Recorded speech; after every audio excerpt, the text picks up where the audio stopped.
All right, here is a real story from the Orange Cult. If you want to work for the federal government under Donald Trump, you now have to write essays praising Donald Trump. Not essays about the Constitution and defending it and supporting it, not essays about your qualifications. You're being told to explain how will you advance Donald Trump's executive orders and policy priorities. That's a quote from a May 29th memo from Trump's OPM, the Office of Personnel Management. If you apply, you now have to write 4 short essays, one about work ethic, one about the Constitution, one about government efficiency, and one about how you will serve Trump's agenda. We are one final step away from having to end each one of these letters, writing exercises, with "Thank you, Mr. Trump, for this opportunity to serve your greatness." You'll notice that none of this is about merit, which they say is what matters. None of this is about streamlining hiring. It's about loyalty, raw, unbridled narcissism. And the kicker is that I don't think it's going to work. It's not going to suddenly flood government with Trump loyalists. What this is going to do is deter the sorts of people who take public service seriously, people with moral standards, critical thinking skills, a sense of democracy. It's going to deter those people from even applying. So the people that will apply are already going to be a self-selected group, and they'll probably just game it. Here's how I expect that this will go. AI is going to write these essays, and AI is going to read these essays. Give this about 12 hours, and you are going to have a ready-to-use ChatGPT prompt that will tell you how to write a 200-word essay for these application questions that will placate Donald Trump. And then the people doing the hiring will probably run all of them through ChatGPT and say, who are the people here who indicate that they will likely be the most loyal to Donald Trump? If you've ever applied for a federal position, you probably know the process, which is you've got 10 versions of your resume.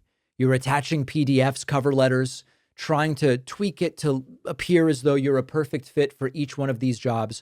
Compared to that amount of work, the writing of these 4 short essays isn't really the problem. It's not, oh, it's just an unfair amount of work. What we are really dealing with here is an enforced authoritarianism. It's a bar you have to get through to even apply, being willing to submit one of these glowing, suck-uppy notes about how you will serve Trump's agenda. Now, there's one other thing I want to mention here. The question about your commitment to the Constitution, the context is, how will your commitment to the Constitution help advance Trump's agenda? It's kind of a trick question, because very often what we've learned is that the Constitution and Trump's agenda are in conflict. The Constitution is about checks and balances.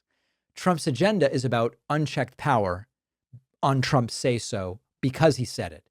The Constitution is meant to protect individual rights. Trump's agenda is about ending birthright citizenship, censoring political dissent, eliminating due process, deporting people without due process, etc. So if you're an applicant, what are you going to say? I will advance unconstitutional policies in a constitutional way? It doesn't even make sense. So the goal here isn't logic, it's obedience.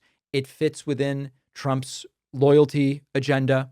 It fits within what Project 2025 has planned. That's an important thing, which is they want to purge the nonpartisan federal workforce and bring in loyalists, rig the hiring process, fill it with these people who lay down like a doormat for Donald Trump. So this is not subtle.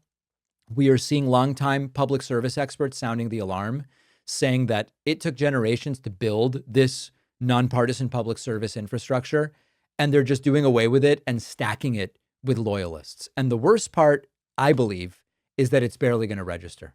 A lot of people won't even hear about this. Many will and will roll their eyes and say it's Trump being Trump.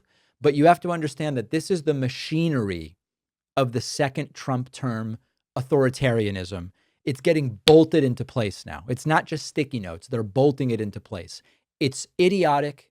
It's performative, but it is dangerous, because when you turn the civil service space into the very personality cult that the MAGA voter has become.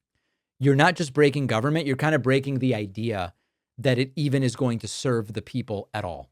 So I'm doing everything I can to let people know that these things are going on. These are not the sexiest stories that are going to make for good headlines. So we have to do what we can to make sure people know that these things are going on. On that note, please make sure you're on my Substack newsletter. You can email info@davidpakman.com and say, sign me up, or just go to my website, davidpakman.com, and you can sign yourself up. We will be relaunching and rebranding the Substack very soon. A lot of extra stuff is coming. We will take a very quick break and be right back.